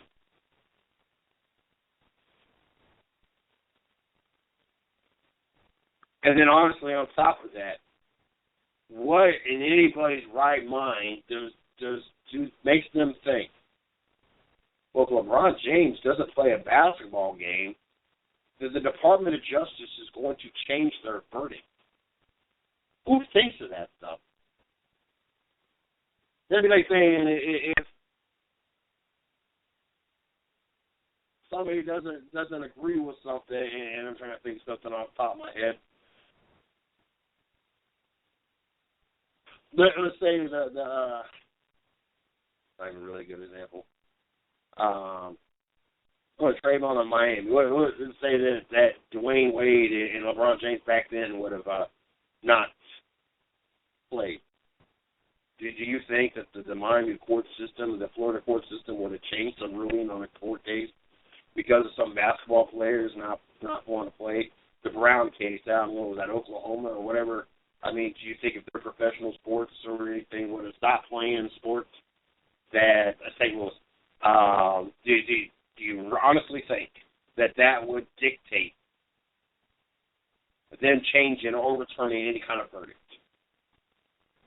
So one, don't get your hopes up on thinking that LeBron James is going to sit out any games in any kind of act of kindness and support of what happened. Like I said, you might see him make a statement, you might see him wear a shirt. This man is on a mission to win a championship. Therefore, he is not going to sit out in a game. And two, if you honestly believe that the Department of Justice is going to change a judge's verdict because of some basketball player not playing the game, you really got some mental issues. That's never going to happen. We got Izzo joining us, our NHL expert, to get us caught up on the latest going on in the NHL. Before we bring him on, don't forget you can follow me at CJ Sports 1. You can follow the 110 Nation at 110 Nation. Check out my fan page, Mr. CJ Sports, the 110 Nation fan page, 110 Nation Sports. Check out the website, the110nation.com. Check out our blog site, www.the110nationsports.com.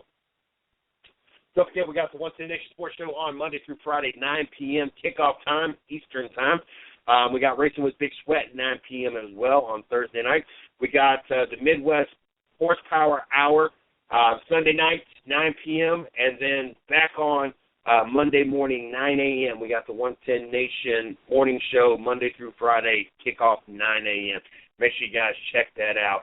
But without any further delay, let's get the man of the hour on the show, Izzo. How are you doing today? I am doing excellent, Jay. I'm down here at yesterday's Pub and Grill. I just lost the championship game to our dear friend Jenna. She beat me in the pool tournament tonight, fair and square. I'm a little upset at her right now, but she got her first victory up here tonight, so congratulations to Jenna. And I'm a little salty right now, but hey, we're talking hockey now, so it's making me feel better. You lost to a girl. I was playing. Jenna's a great cool friend. Don't know Jenna. She's a real good friend of ours and a great pool player. And congratulations to her. Before we talk hockey, that's not the only loss this week. I believe that I saw that you got hit by a car and lost your phone as well this week. Well, it was a rough Sunday night for me. I went on post to Fort Bragg with the boys and played hockey. I took a stick to the upper part of my face. My cheekbone's pretty bruised, pretty well. It's a little sore.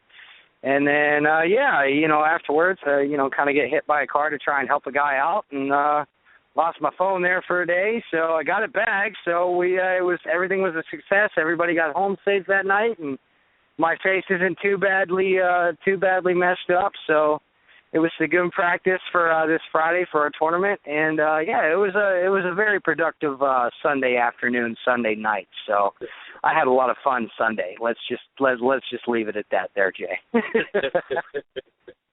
Sounds like it. Let listeners know how to be able to talk some puck with you on Twitter. Well, hit me up at 110 Puckhead. I'm always trying to stay on there when I can. Following the World Junior Cup right now, so let me hear your thoughts about the Canadian team, about the U.S. team. Let's talk about these guys who are under 20 representing their countries right now in the World Tournament. So it's been quite fun, but hit me up at 110 Puckhead on Twitter, and let's tweet battle, man. Let's tweet battle. Let's talk some hockey. We got the World Junior Tourney. Give me some details, as I'm wanting to be educated on how this is different than the NHL and what this means to these young hockey players. Well, this tournament is an under 20 tournament, so anybody under the age of 20 at a specific date participates in this tournament. The youngest guy, I do believe, is 16, and if I'm not mistaken, I think he plays for Denmark. So anywhere from the ages of 16 to 20, these are the ages of these kids right now participating in this World Junior Tournament over in Helsinki, Finland. Most of the time you can catch these games early in the morning on the NHL Network, since they're in Helsinki, Finland, and the time difference is a little off. But usually about 9 a.m. on the NHL Network, you can catch some few games. I've been catching some games here and there at home, here up at the bar when I'm working in the morning. So it's been a pretty exciting tournament so far, Jay. That sounds like it. I can only imagine what it's like for you to be sitting here with the NHL going, and then this tourney, and then we got the women's hockey, and then we're about to have the Winter Classic. You got to be there with a major heart on with all this going on right now. Yeah, to say the least, Jay. Yeah, it's been quite exciting so far with this World Junior Tournament. Our US of A are standing at 1-1 right now in the tournament in the preliminary rounds right now. They beat Canada 4-2. It was a pretty hard-fought game. Usually the USA-Canada game is pretty tight. This one was also pretty tight with USA, like I said, skating off with a 4-2 victory. Scoring took off in the second period there in that game, and after that it was just a lot of bad blood, a few bad penalties on both ends and everything like that. But USA prevailed and came up on top of Canada.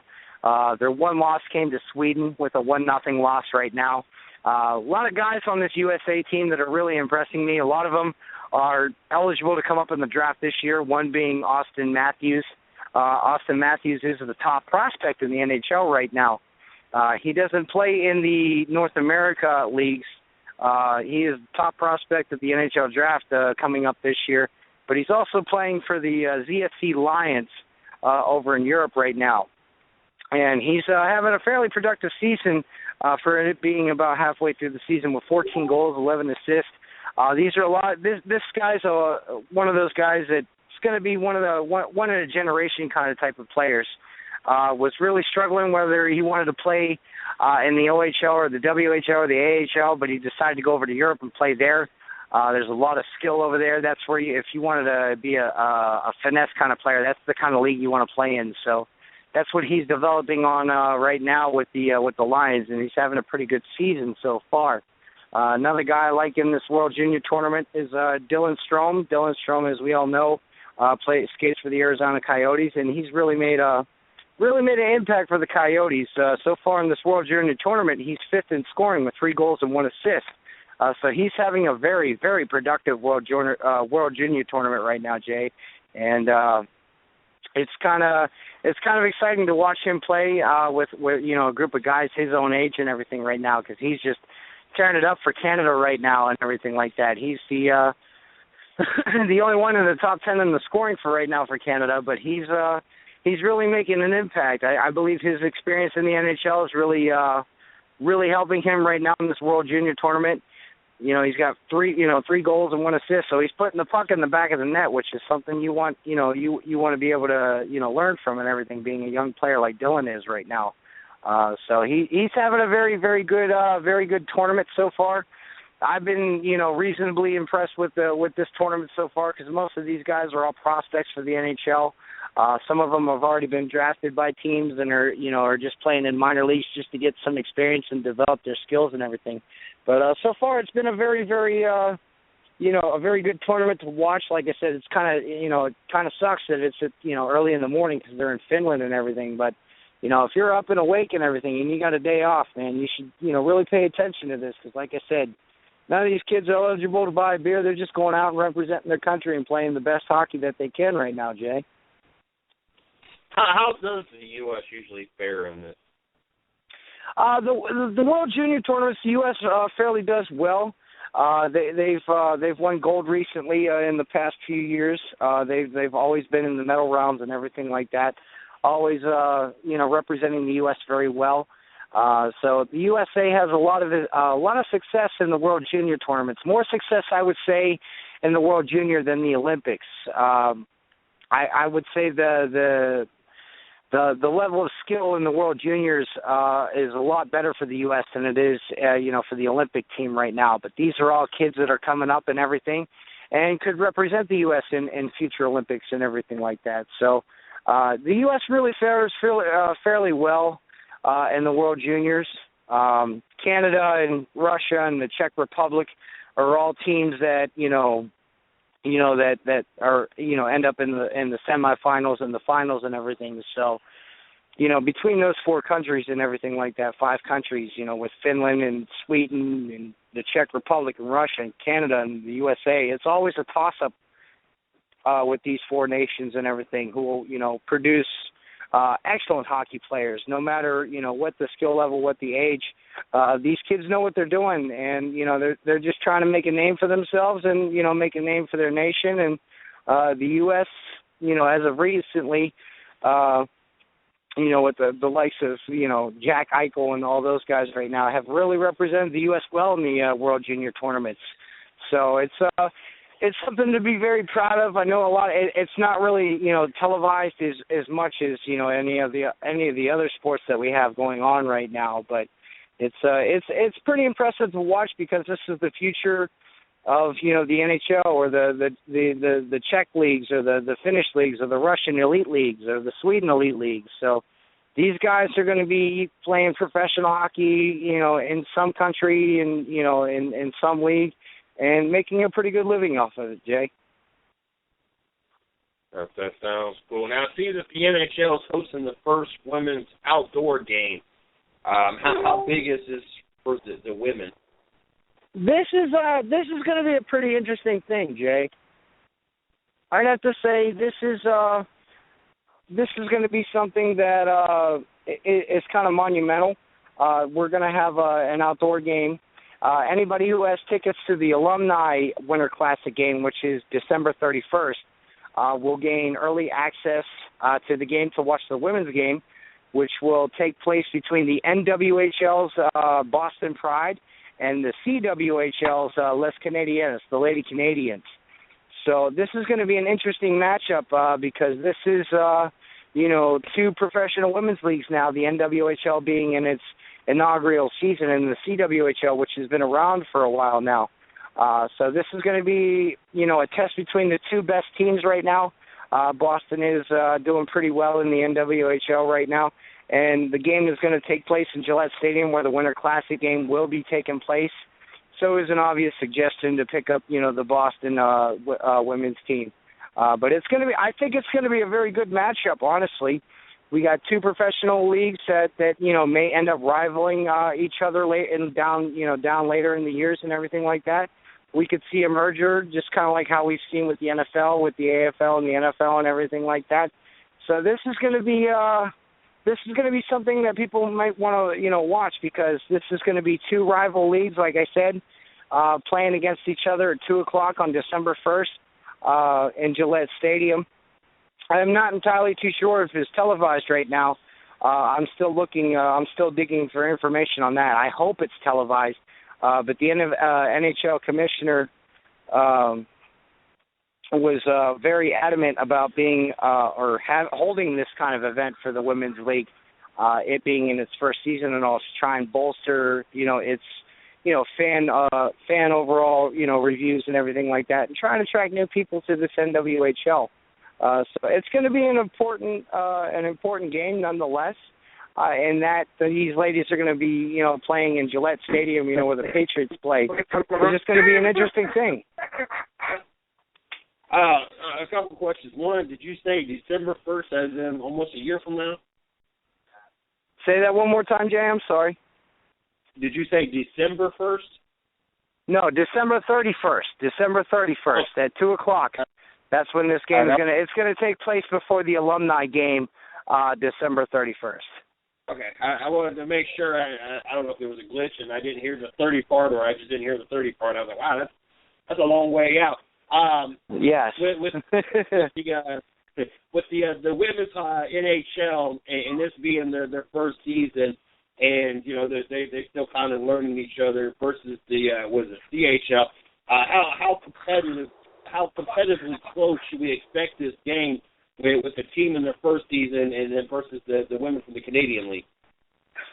Well, the Canadian Women's Hockey League has been going around now for quite a while now, so they've had the time to build their teams and everything to their their style and everything, which what they want. With this being the inaugural season of the NWHL, the Boston Pride are mostly comprised up of women that didn't want to play in the CHL that were good enough to play.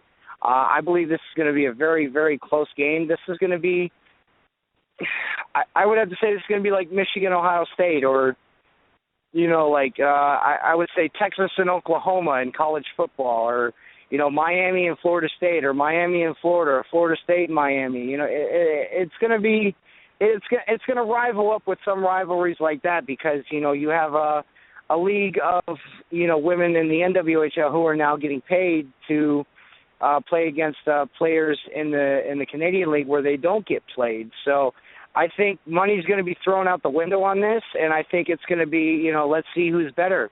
Let's see who skates harder, who's going to, crash the net, who's going to try and do whatever it takes to enable their team to win. So it's all going to be about opportunities in this one, and like I said, I think these women are going to be, hold the standard of what a rivalry should be, regardless if it's male or female.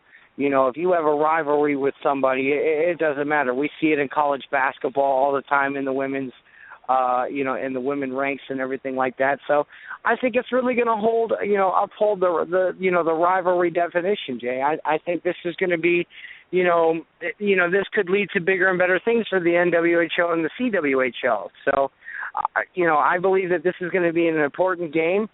I think that this game is going to, be the foundation of, future games to come, future mergers maybe, and make something bigger and better for, the sport of women's hockey. So I'm expecting a very good game.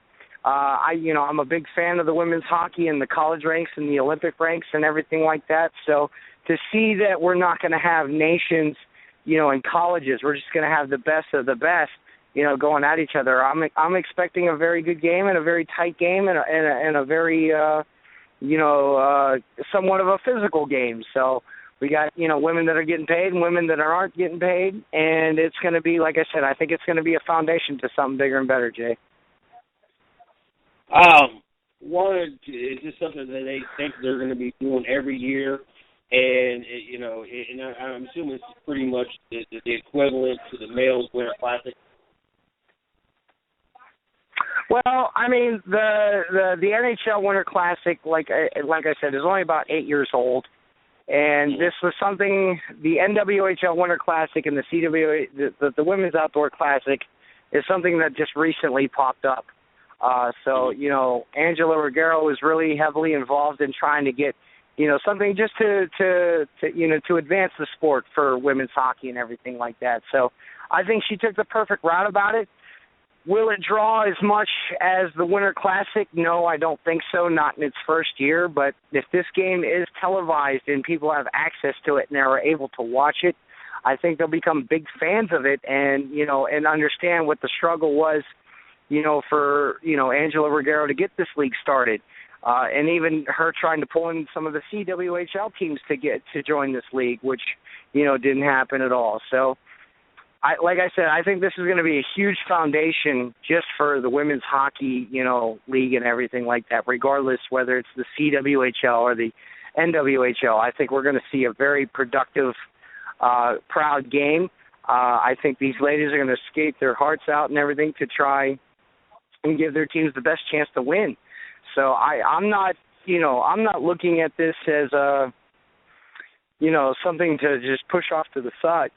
I think this is going to lead to bigger and brighter futures for both the CWHL and the NWHL, and I think it's only proper that now that we have a women's league that the women should be able to play outdoor games, because outdoor games they're just I feel, in my personal experience, I feel they're so much better. It takes it back to the roots of old school hockey and everything like that. So I think it's only a fair shot. The women get a shot of, playing on the outdoor, venues and everything, because, some of these girls, that's how they grew up playing the game, is playing outdoors. So it's, it's something, like I said last week, it pays respect to old school hockey and everything like that. So it's going to be an interesting thing to watch. And like I said, I hope it's televised, Jay, because I sincerely want to watch this game with all my heart.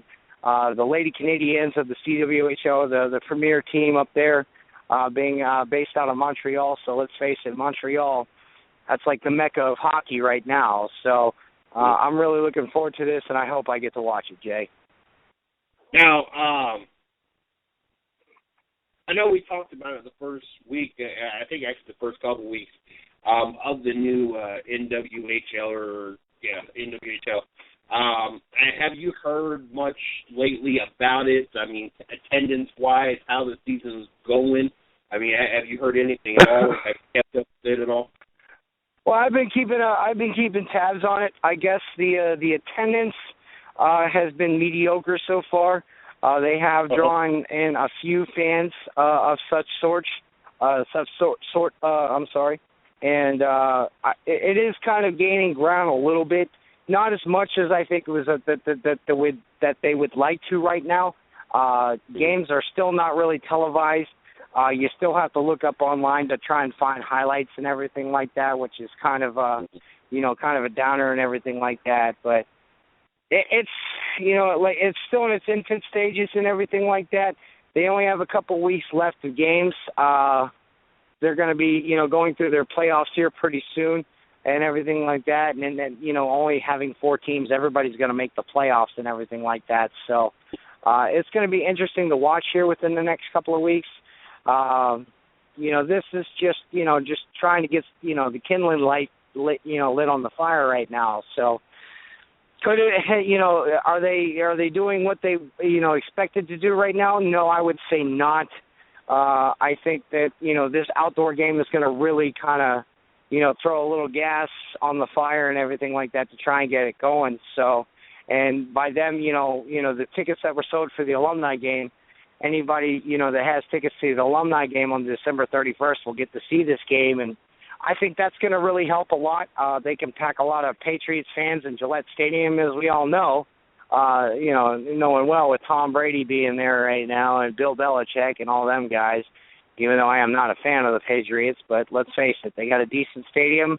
They know how to fill it, and let's face it, them Boston people, they love their Patriots, their Bruins, their Red Sox, and their Celtics. So I believe the Boston faithful will give a good turnout for this game and really try and help the NWHL and the CWHL be recognized as a major professional sport. So I think in the long run, everything is going to work out well. I don't think it's going to be as good as what the Winter Classic has been, now that the Winter Classic has been around for, 7-8 years now, So I think it can only grow from here, Jay, and I'm kind of excited about it.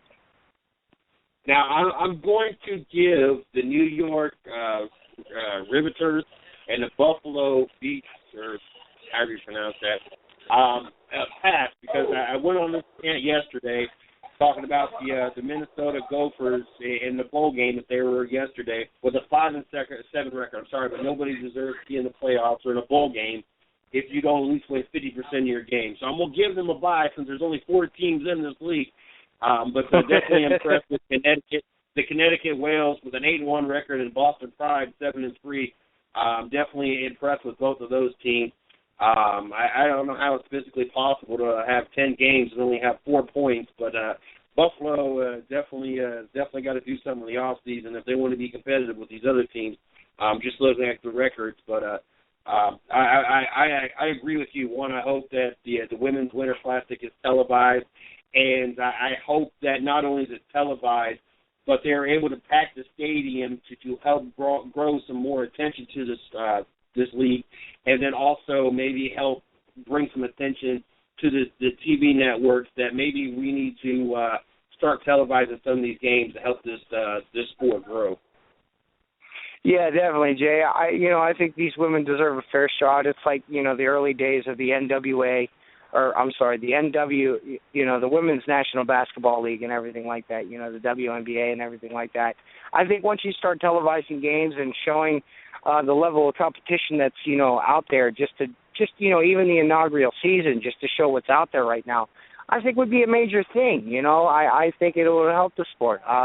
The WNBA has been, fairly successful so far, since its inception into, becoming a league and everything like that, given, the college basketball players of, today, a chance to make something and, make a living from what they, love to do. I was always a huge fan of Diana Taurasi at UConn and everything. And, now that there's a women's professional league, I'm looking forward to seeing, most of Team USA playing, some of Team Canada playing, and, getting, other, women into the league, to try and make it bigger and better. So it's definitely going to be an interesting thing to watch. And like I said, I hope it's televised.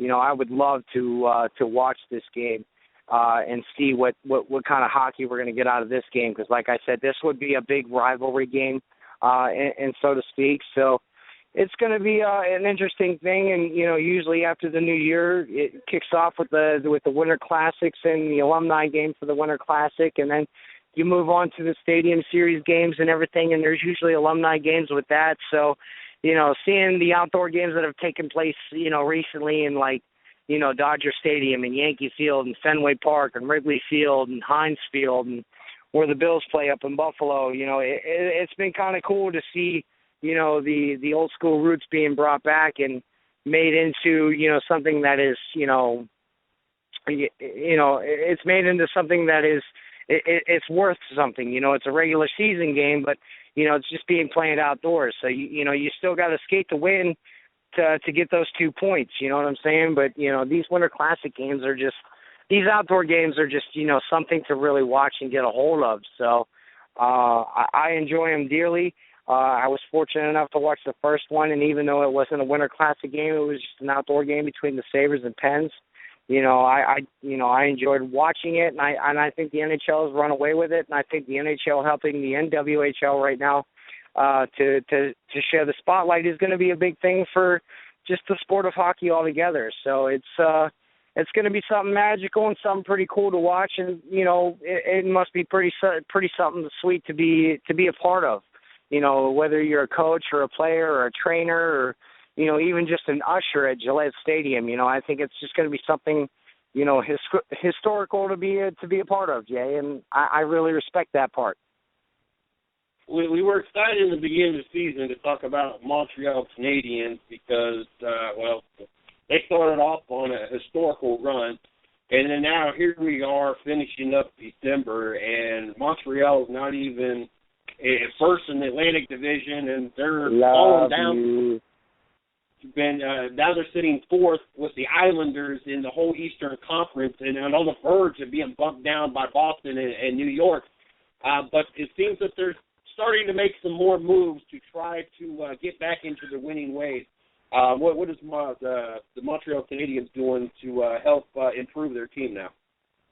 Well, the Montreal Canadiens have made a trade with the Edmonton Oilers. The Canadians acquired goalie Ben Scrivens from the Oilers for Zach Kassian from the Canadians.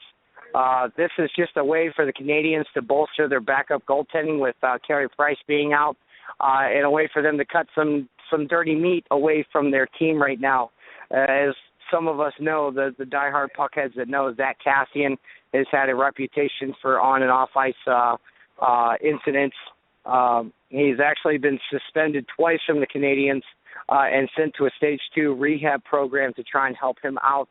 Alcohol-related issues being the root of the problem right now. So, Zach Kassian, I read in an article, was not expecting to ever play in the league again. Regarding his on and off ice issues, being a repeat offender for physical play and everything like that. So it's been kind of a scary ordeal for Zach Kassian, being as young as he is in his mid-20s right now. So he gets another chance to try and prove himself and try and, make a name for himself with the Oilers. Former teammate Taylor Hall is going to be with him on the Oilers team, and is going to try and make the best of it and try and help Zach Kassian trying to get through these problems that we have. Because, being professional athletes, we all know that not everybody is, is a clean, straight up kind of clean cut kind of person. Everybody has their demons and everything like that. So Zach Kassian's he's trying to face his right now and, trying to make a better name for himself. And him playing with the Oilers and being with a former teammate in the minor leagues, I think is going to really help him a little bit. Maybe he can get his act on the road a little bit better. So this is a big opportunity for Zach Kassian. He's a scary guy. He's the dirty, gritty kind of player. He's down and willing to get in the gritty areas to do whatever it takes for his team to win. Can score goals too. Can produce a decent amount of points. So I hope and I pray that Zach Kassian can find himself and really make something of himself in Edmonton. For Montreal, we can all see that Montreal has not had a good streak as of recently. Losing a lot of close games, losing games in overtime right now, with Carey Price being up on the shelf. Condon, the starting goalie right now, hasn't really had the NHL experience that Carey Price has, and this is his first taste of the NHL right now. By them going out and getting Ben Scrivens, this is only going to try and bolster their backup goaltender situation.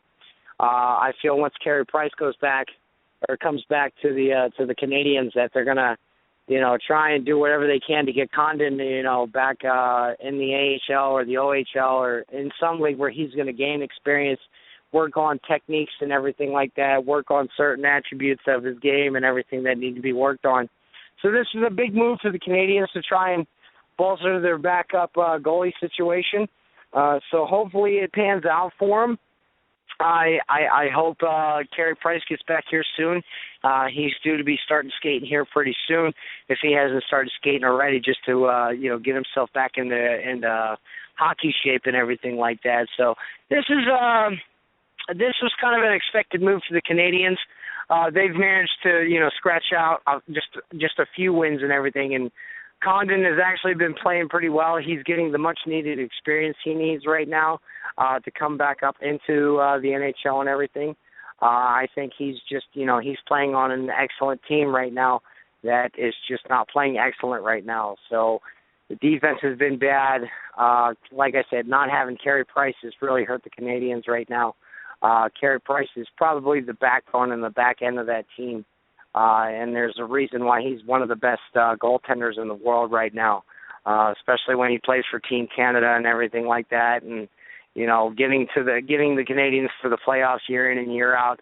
He's had a couple off seasons here and there. Has really come into his own, and it's just unfortunate right now that he's hurt. And with them signing Scrivens, Ben Scrivens is a pretty good goaltender. Was bouncing around. He bounced around there for a few years.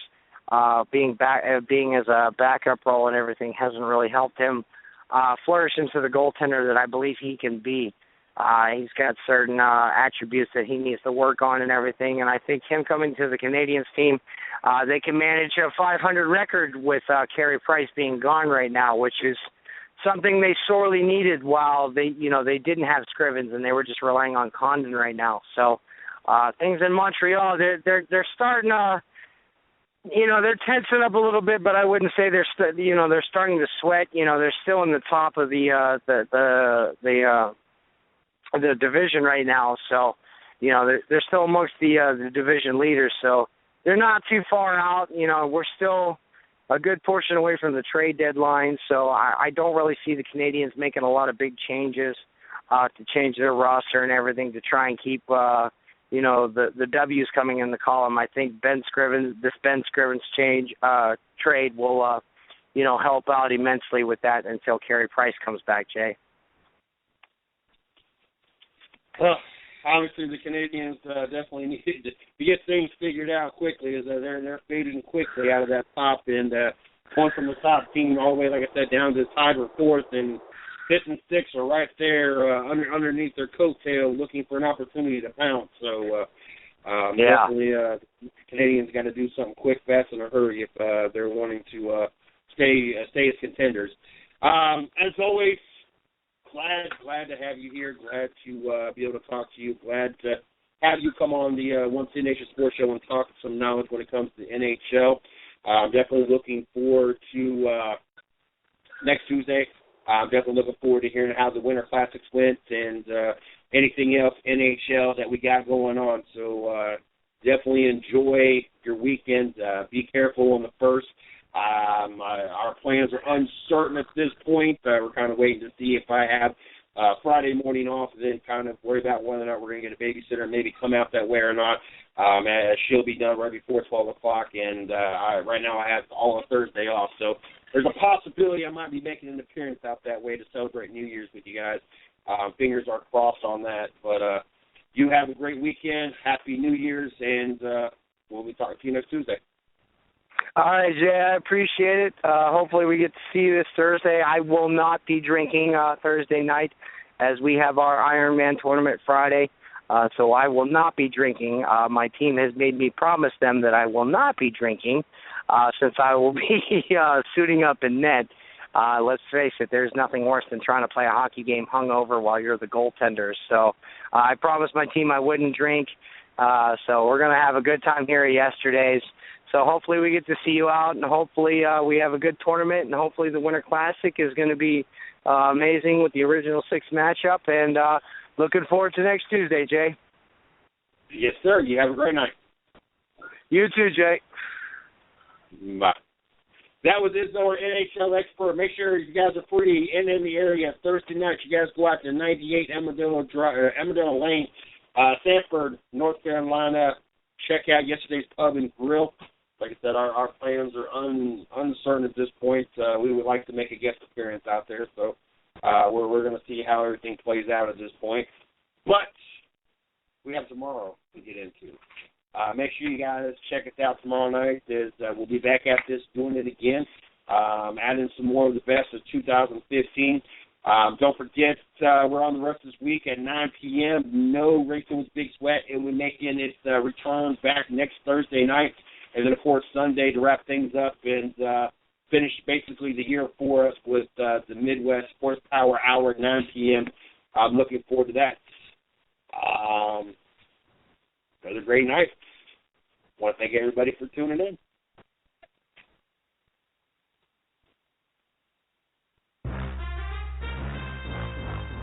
Thanks for listening to the 110 Nation Sports Show with Mr. CJ Sports. You are a part of the 110 Nation, so be sure to visit the110nation.com for everything related to the show. You can follow CJ on Twitter at 110Nation and on Facebook at 110 Nation Sports. Until next time.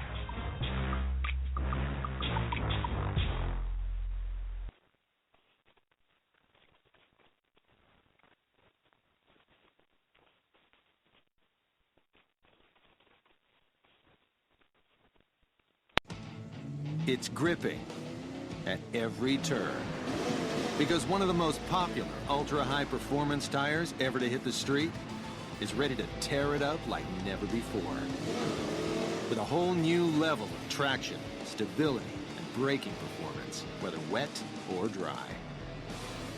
Step up to the all-new Nitto 555 G2. Check it out at nittotire.com. It's what's next.